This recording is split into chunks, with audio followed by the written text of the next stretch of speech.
Hello everybody and welcome back to Writing the Rapids, the show where I, Joe Bielecki, talk to writers about writing. Very often those writers have been recommended to me by writers who have previously been on the show, unless it's a Rejoinder episode, which this is. We are once again talking to Persephone Erin Hudson about her serialized book, Hard Times at the Aprostate Crater. Persephone Erin Hudson is a weird horror writer, performer, and deer in the headlights with an impact kink. In addition to Hard Times at the Aprostate Crater, she has written Two Dead Horses Beating Each Other Off Forever, A Quickie for Cock-Aged Cowboys, Bird Brains Puts the Dogs to Sleep and Other Memories, and Dearly Beloved. Thayer is also the author of the Cruising for Hitchcock collections of critical and creative writing on film. It is currently working on upcoming acts of Hard Times at the Aprostate Crater, as well as the grind horror fairy tale Do Not Fuck with the Old Bitch Who Nurses the Rabbit. If you would like to help out Writing the Rapids, you can do so in a couple of different ways. The easiest way for everybody, I think, is patreon.com/noisemakerjoe. For just $2 a month, you can get these episodes about a day earlier than everybody else. You can also throw a one-time donation to me over at paypal.me/noisemakerjoe. You can buy my book. It's called Tired. You can buy the collection Unheimlich, which features an excerpt from my book, Tired. Or, you know what, just rate it 5 stars on Spotify and iTunes, listen to it all the way through, tell a friend about it, post about it on social media. Now, without further ado, let's get into my conversation with Persephone.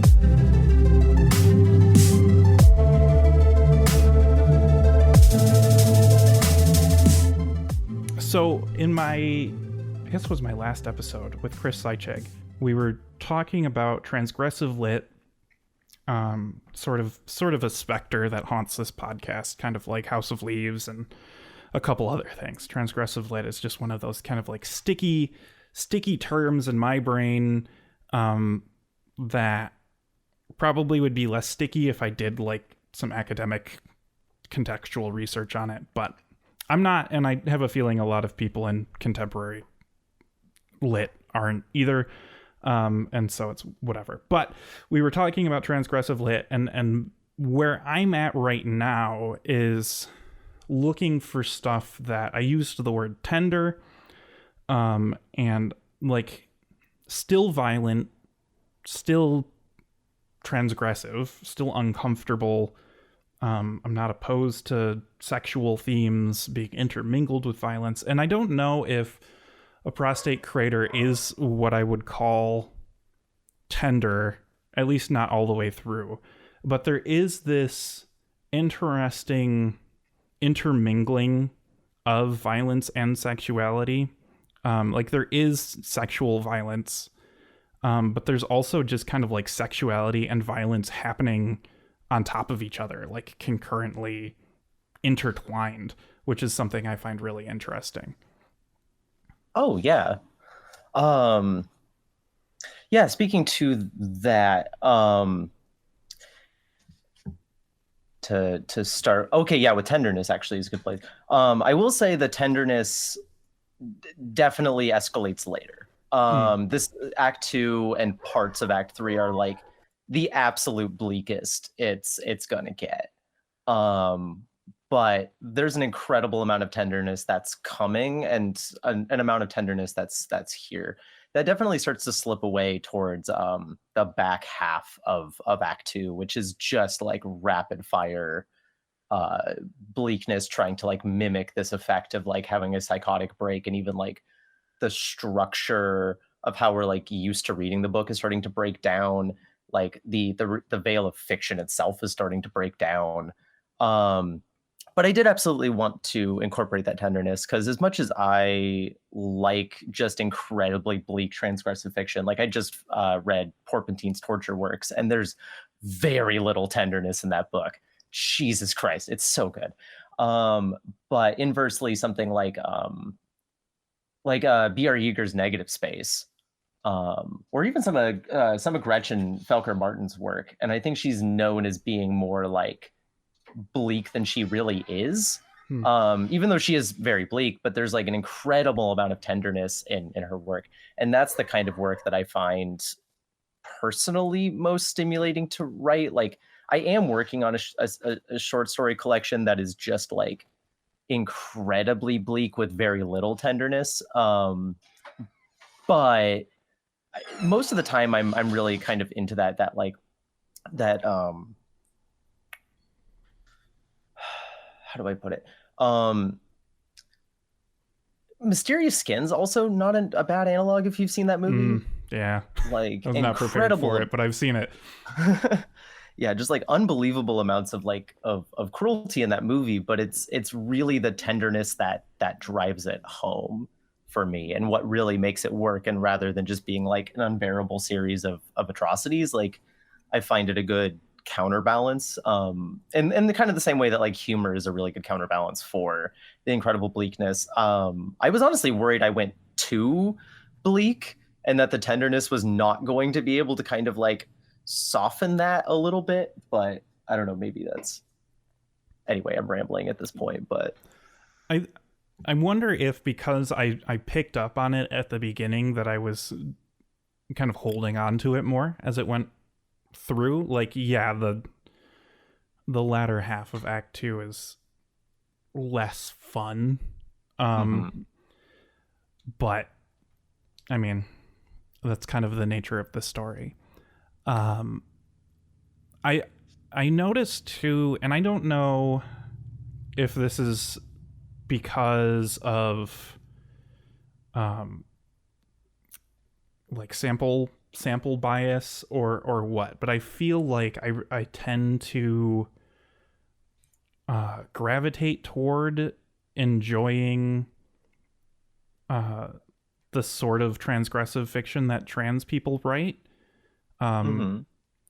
There's I don't know. I guess maybe because of the sort of quote unquote trans experience of like dealing with incalculable horrors and also trying really hard to like form a community around that sort of tenderness comes through. But as I was reading through this book, I was thinking of what else it reminded me of. And it reminded me of like Frog and Mika and Never.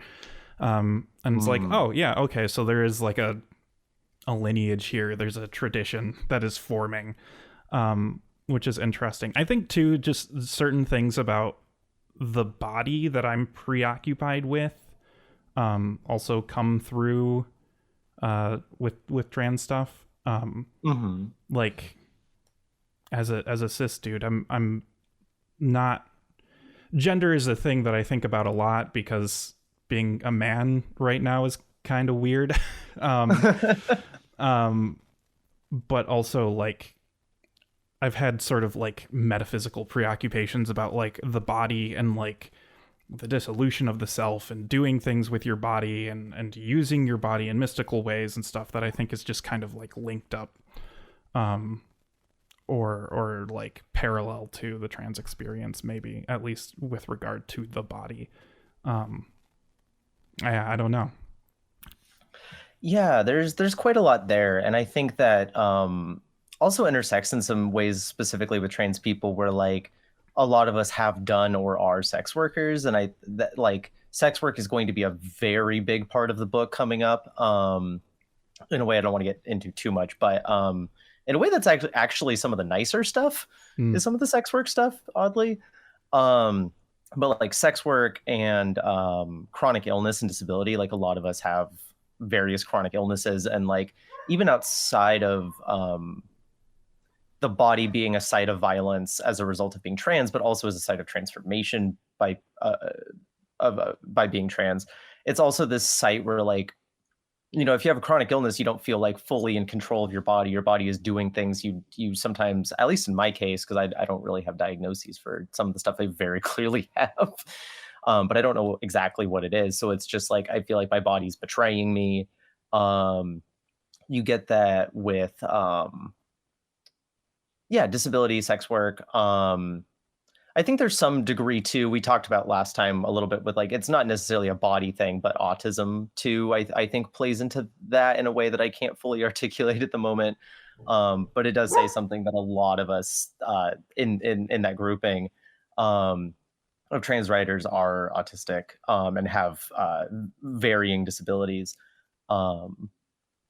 And also, yeah, just kind of in this present moment as like in this present moment as two things are simultaneously happening. Like COVID is still ongoing and like rampaging out of control, and people just get sicker and sicker and sicker, and people just care less. But like the way that COVID is damaging our bodies, but also the way in which like this will relate to stuff, you know, later in the book, but like some of the images of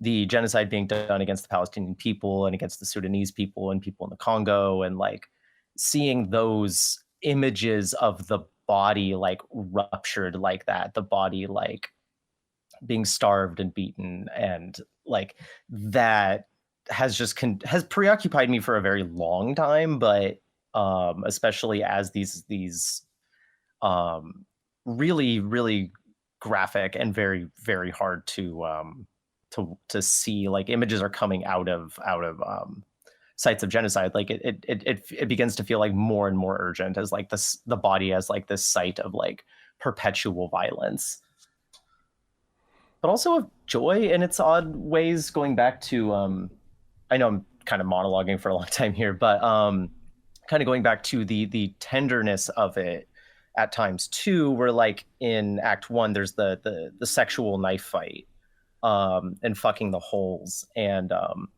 because I kind of wanted to play around with that too. It's like some of like some of that ends up kind of getting like reclaimed in this sort of way, or becoming a kink in this sort of way, of like taking the damage done unto the body and like in a consensual fashion, and like finding enjoyment through, or like finding pleasure through kind of reclaiming that violence, kind of not dissimilar to like regular knife play, and like the threat of violence there, and the threat or even like actually being cut, but how that can be really hot as well. And like also when people have been subject to so much violence, sometimes violence, I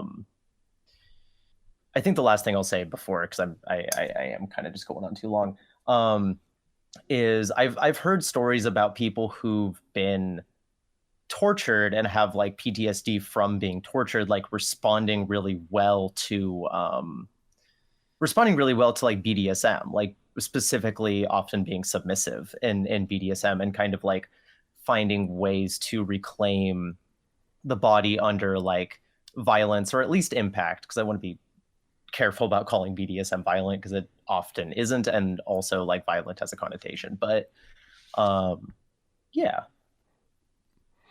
Yeah, I mean that's all a lot to think about. I think about like thinking about like Clive Barker and the Cenobites is kind of like an obvious sort of thing, and like David Cronenberg too. There's the scene in the new Crimes of the Future where they're on like the surgery bed getting scalpeled, as it fades to black. So good. And like, yeah, I don't know. Like the more I read about like Bataille, the more I'm just sort of like it is, there's more to that world than I would have expected, kind of errantly discovering it as a teenager on the internet accidentally, right? Like there's philosophical things that can happen in those spaces, and in those activities that are kind of fascinating and interesting, and perhaps special and religious, and more even. You've alluded to the forthcoming acts, and my one of the things I really appreciate about this work is that I have a desire for serialized fiction to just become a thing, like especially the written word. This is a very hard left turn, but it's I love it. It's another thing that I was thinking about a lot, is like, oh yeah, like serialized literature it used to be a big deal, right? Like a lot of classics were serialized. There's a lot of science fiction novels, especially like through the 50s, that were like just a bunch of short stories that later got smooshed together. A lot of like the Conan novels, I mean, all of the Conan the Barbarian novels were short stories or novellas that somebody else came through and tied together. So I like the tradition of serialized fiction. I'm curious if that's why you have chosen this mode for this work. Oh yeah, I would love to talk about that. There's kind of two different reasons for it, and I think the primary reason ultimately is I work kind of slow. I'm hoping to kind of speed up my process now that I'm in a better living situation. Just my house itself is a lot better. And I have a lot more like space. In my last house, like we were just kind of like piled on top of each other in this like really shitty. Anyway, I'm getting off track. But I do write really slow, and I think that if I didn't kind of publish it serialized, it would take fucking forever to get anything out. But at the same time, there's two other elements of it. And I think one of them is just like it gives me an opportunity to see how people are kind of responding to certain elements. And I'm not particularly going to change anything. I don't think I've actually changed anything ultimately based on response, but it does kind of allow me to gauge where people are at with the work and to kind of like get a sense of that. But that's kind of the least important one. The other thing is that I like comics is like a hyper fixation for me. It has been since like I was a kid. Like I read a fuck ton of those things across genres and mediums. Like I just got through my favorite thing is Monsters Part 2. It's fucking incredible. It's gonna be one of the best books that came out this year. But yeah, comics is like a serialized format, has been incredibly influential on me despite being largely, until I took this comic store job, like I usually read them in collections and I still kind of prefer that.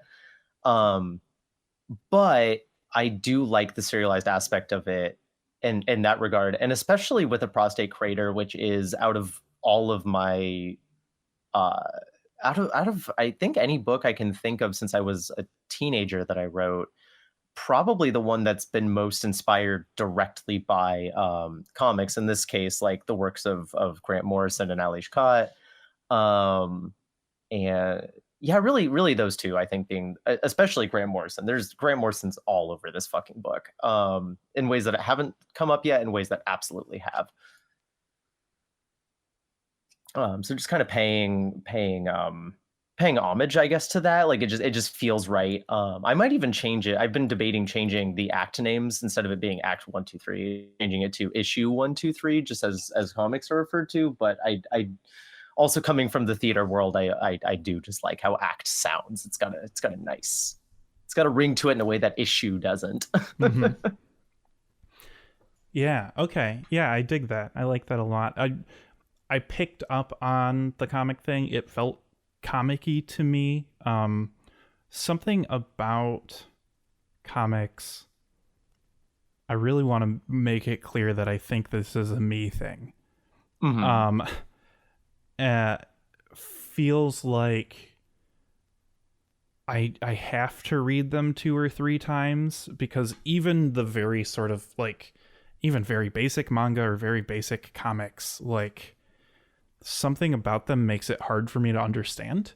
There's a couple comics that in the past couple of years, as I've lived closer to a comic book store that I like, I've found like are almost entirely incomprehensible to me. And again, pretty sure this is a me thing, but like I started reading manga in like middle school and have read a bunch of Constantine comics and Swamp Thing and Watchmen and stuff, but there's just something about it that's like vibes first, and then I have to go through and like pick up on the story. I don't know why that is, but I kind of felt similar while reading Aprostate Crater, where I would have to like kind of go back a couple of pages and then like reread and be like, oh, okay. Yeah. Oh, okay. I'd be curious what kinds of things you were talking about there. Just like I'm guessing it was some of the Hyena Omega stuff. Yeah. A lot of the Yeah. more a lot of the more like poetic sections, like anytime there's slashes on the page, I would Oh like yeah. it told my brain poetry because some of my friends write poetry like that, and so my brain was like, oh, that's poetry, and I just sort of like melted into poetry brain, which is very much more just like enjoying the language rather than like really attacking what the language is saying.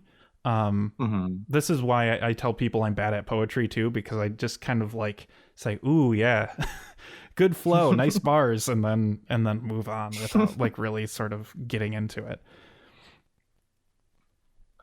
Yeah, no, absolutely. Honestly, like with a prostate crater, I thing is I've never been good at traditionalist prose, like in terms of like novelistic prose. I've never been fucking good at it.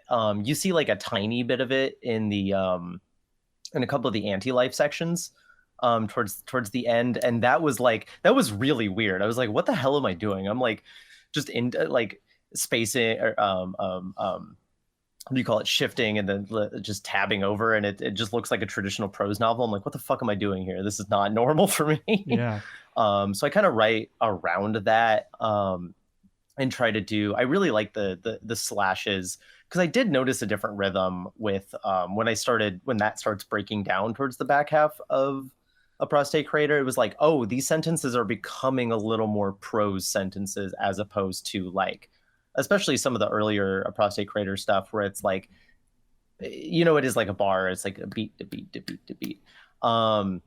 And it's just got that very specific kind of rhythm, and then it kind of loses that rhythm and it just becomes this tangled morass of prose, and I absolutely felt that shift yeah, happening as I was doing it.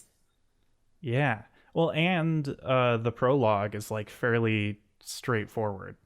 Um, and Yeah. so I was like setting myself up. I was like, okay, yeah, this is. I know what this is gonna be. And then the text changes colors, and my brain is like, oh no. Okay, I'm so glad that worked because that was the effect I was hoping to have. Yeah, the funnily enough with that prologue, I actually wrote there was a period in 2020 where I was just doing like short stories where each paragraph would be like the length of a tweet roughly. Mm, And if you kind of go through it, I did change it a little bit because I definitely did kind of fuck with some words a little bit to make it fit tweet counts back in 2020, or character counts. But you can see the exact moment where I realized that I was cooking and that I needed to like not be writing this on Twitter anymore. So I had a little more space. Like you could see the paragraph like slightly bulk up. Um, but yeah, that was just kind of a thing I was just riffing on because in 2020 I was stuck on Dearly Beloved Part 3, and I was, COVID was just starting, and I was working this fucking terrible Pete's Coffee job that I was working at. This podcast is sponsored by Fuck Pete's Coffee, my mortal enemy. But I realized I was like, oh wait, no, actually, like I got something here. Because it was never supposed to be more than riffing, and then it became the short story, and then it was like, well, it's just going to be this short story. And then I looked at Hyena Man, and I was like, that one little kind of Hyena Man one off, and was like line, and I was just like, oh, I like this guy though. I like this fucking guy. Let's see if this works. And then I kind of came up with this idea for him that kind of like his regenerating body, and like it kind of being like him being the Wile E. Coyote figure, but endlessly splattering himself and reconstituting. And then I realized as I was doing that I was like, oh, this is kind of the Coyote Gospel from Grant Morrison's Animal Man, where like this version of Wile E. Coyote is cast down from heaven after like finding out that he's a cartoon character, and he goes to confront God, and God's like, fuck you, and sends him to Earth, and his bones like shatter on the Earth, but then he just endlessly reconstitutes himself. It's a weird one-off chapter of Animal Man where like Wile E. Coyote kind of is Christ. And I was like, oh, that's actually really similar to the Coyote Gospel. Let's just lean into that. that's fantastic. I've never heard of that. Next time I go to the comic book shop, I'm gonna look for that because that sounds fantastic. It's a lot of fun.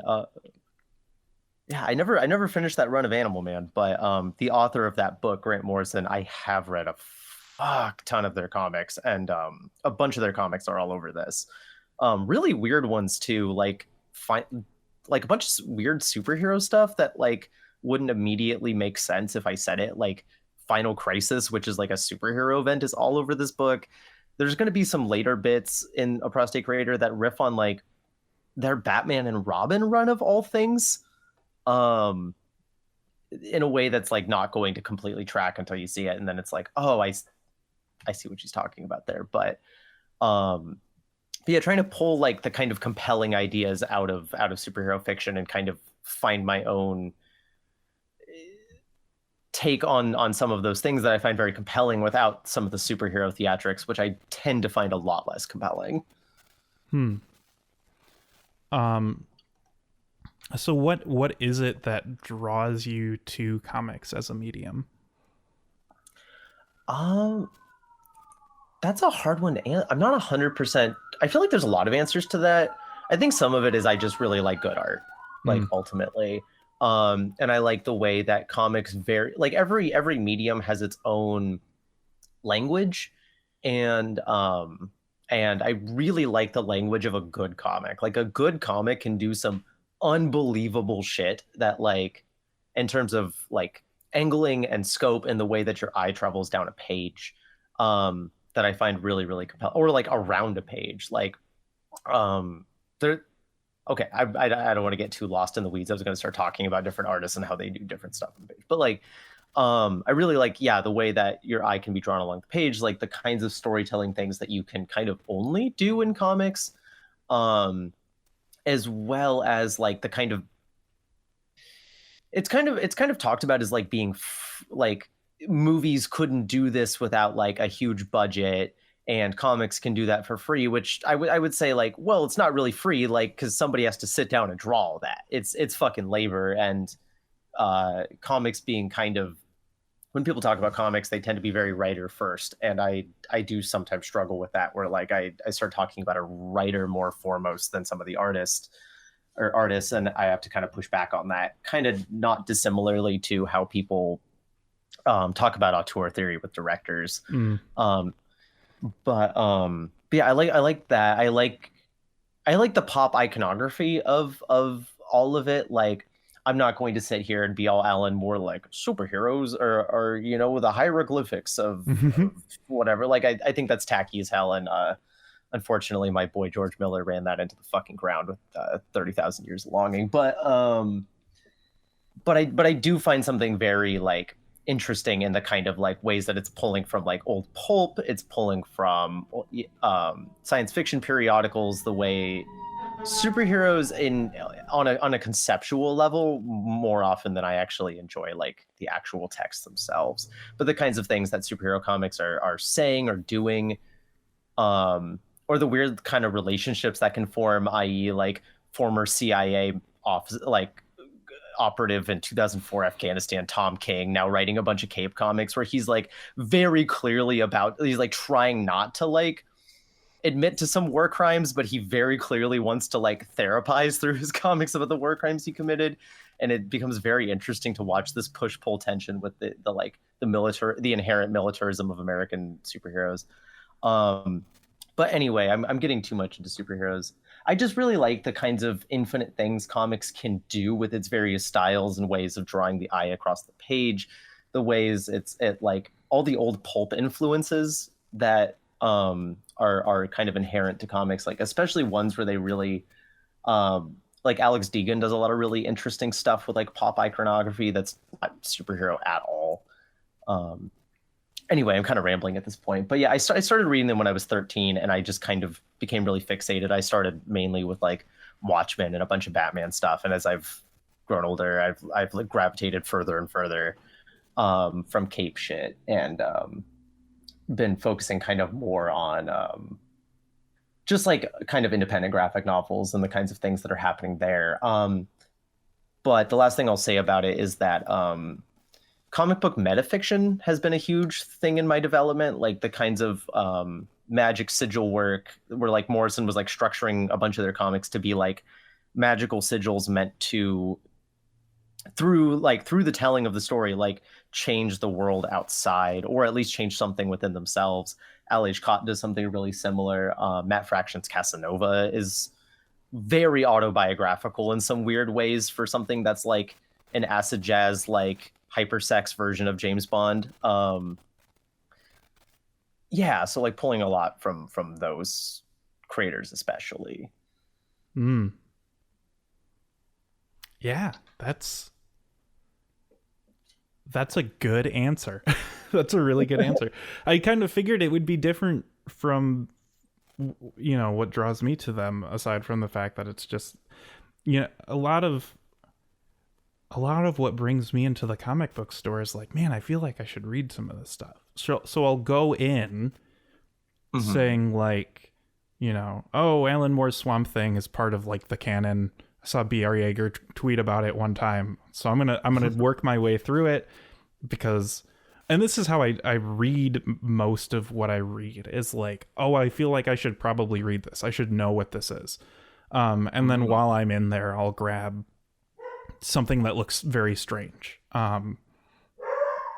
Presently, The Wrenchies is a graphic novel that, like, that's one of those that I was thinking about when I was talking about how, like, sometimes stuff is just incomprehensible.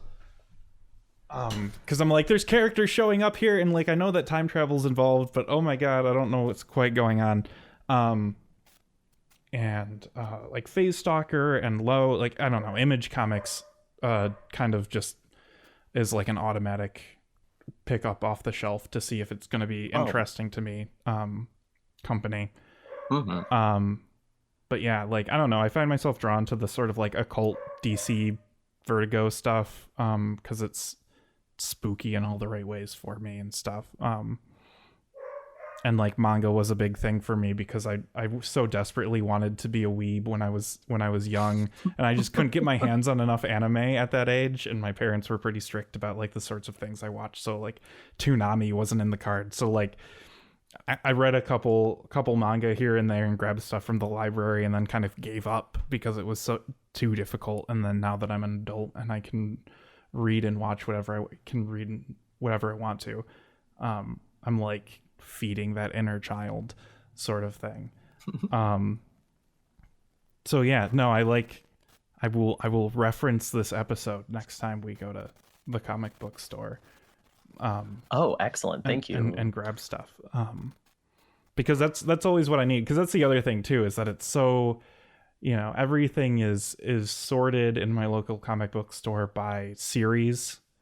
And it's like, well, if I'm looking for an artist or if I'm looking for a writer, but I don't know what else they've done, it's hard to find them. So it like is kind of always a crapshoot. It's always just pick a letter to start at and go up or down the alphabet until my attention span runs out. Yeah, absolutely to all of that. The Wrenchies is fantastic. That was a big influence on some work I did in like 2017. Like the Wrenchies and Feral Dalrymple's whole weird little universe of, I'm going to tell you, even reading a bunch more of the kind of like like other stories connected to the Wrenchies, it doesn't make any more sense. Sick. If you keep reading it, like characters will just pop in and I'm like, I kind of remember who that guy is and I kind of remember who she is, and it's all just vibes. It is a very much a pure vibes book, but Dalrymple is very good at those vibes. But yeah, there is so much comic stuff to read. It is really hard to figure out where to start sometimes. But yeah, if you ever want recommendations, let me know, because I got stuff from so many different quarters of genre. Good, I dig it. And then, as we approach time, I want to bring it back to Aprostate Crater because we got out.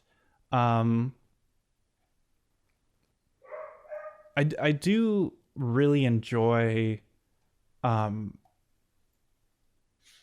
the shifting nature of the characters, right? Because we mentioned Hyena Omega, and Hyena Man's a character at the start, and the ostrich at some point gets an Omega in front of its name too.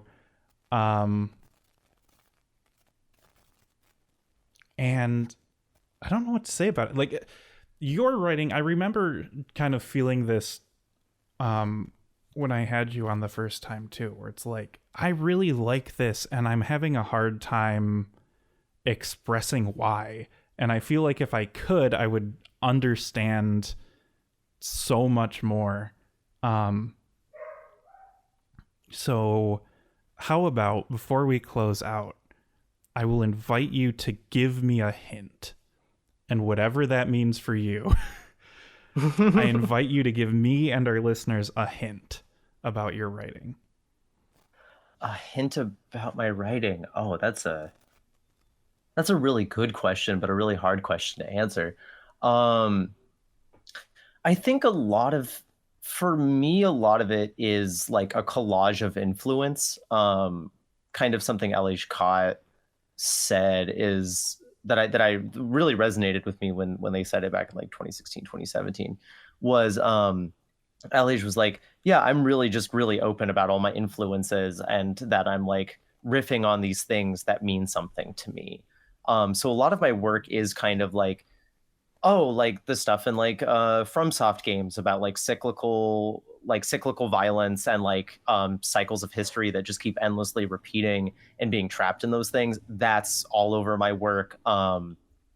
Kind of some of the stuff with like Disco Elysium and Berserk, both being like Disco Elysium and Berserk being like presenting these incredibly bleak worlds in certain ways, but also being so incredibly tender where it matters, and like including some really heavy stuff. Like, I mean, the entirety of Berserk is like rape is like the foundational building block of Empire, which is also huge all over my work. But it's also like incredibly tender and like stays with those characters through so much.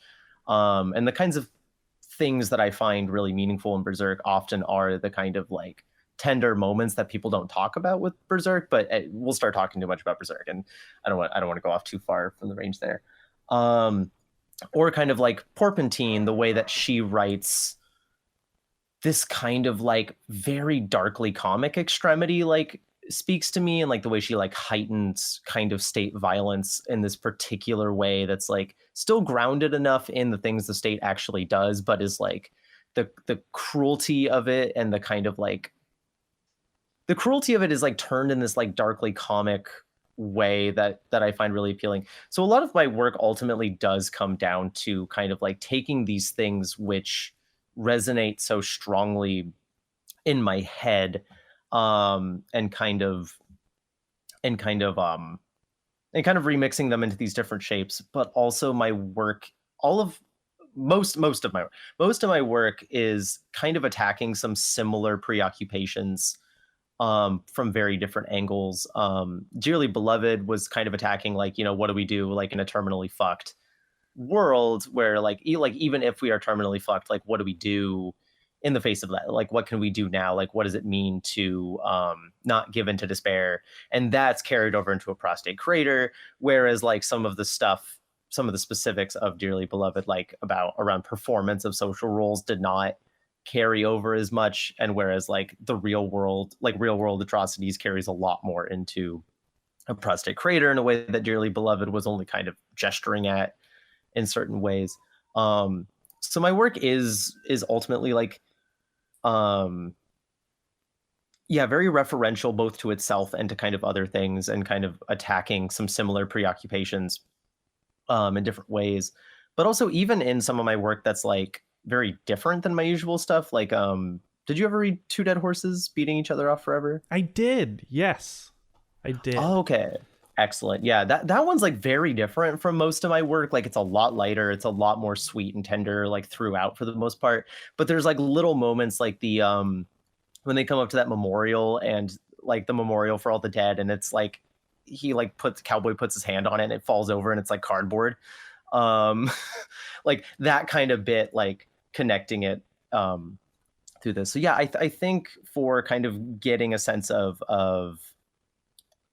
my work, that's a good thing. And I think the last thing I'll say is to kind of help with the Prostate Crater specifically, and where we're going with Hyena Omega. I'm riffing on this idea partially from DC, where like Jack Kirby set up for his like Fourth World Comics. He's like, all right, so we're doing like the Old Testament in space, and we have like God, who's Highfather, and Darkseid, who's Satan, and then they have to like swap kids to achieve peace in heaven and earth. But Darkseid's whole thing is he is trying to find like the anti-life equation. He's trying to like figure out what combination. It's like this metaphysical equation that if he achieves it, he'll basically like, or if he solves it, he'll like subject all life on Earth or in the universe to anti-life. Like, it's this kind of just like not hell as in a place of like eternal torture and punishment necessarily, but like hell is like an inverse of life itself. Just mass expanses of death. And in this book, like that I'm part of the equation for me is like rape and genocide are aspects of anti-life. Like those are parts of that equation. Is like systemic cruelty is anti-life, like rape is anti-life, like genocide is anti-life. This kind of calloused cruelty that like has only gotten worse over the last, number of years. That's always, been there, especially in like the American animal and like the Western, like the entire West was just built on like unbelievable amounts of systemic cruelty, and individual cruelty. But those being kind of pieces of that, and Hyena Omega kind of being like the anti-life inverse of that, or not inverse of that, sorry, the anti-life embodiment of that. Like he's like kind of this avatar of genocide, of mass violence, of rape, but he's also unlike Darkseid from the comics, he's kind of presented as kind of like Darkseid in the beginning, where he's like kind of a deified a little bit, but kind of at every turn he just kind of brute forces everything and is kind of like accidentally stumbles into the things he wants and is kind of just like a small pathetic little man at the end of the day. And that's the kind of thing I really want to like capture with that. And so we're going to get a lot more with Hyena Omega later. We're going to get a lot more with like what that kind of is, because like whereas he turned his we'll get into it more later, but like he turned his trauma inward and then exploded that out in violence, whereas like Hyena Man specifically received violence and turned that inward largely. And so kind of contrasting these two examples of like men under like exceptional amounts of trauma and the kinds of ways that they responded to that. Like it's there's a meme that's been going around lately with like Guts and Griffith from Berserk, and it's like, it's unfortunately some soy jack shit or whatever, but like Griffith is like, I suffered, so everyone else should have to suffer, and Guts is like, I suffered, so no one else should ever have to. And like, that's kind of what I'm doing.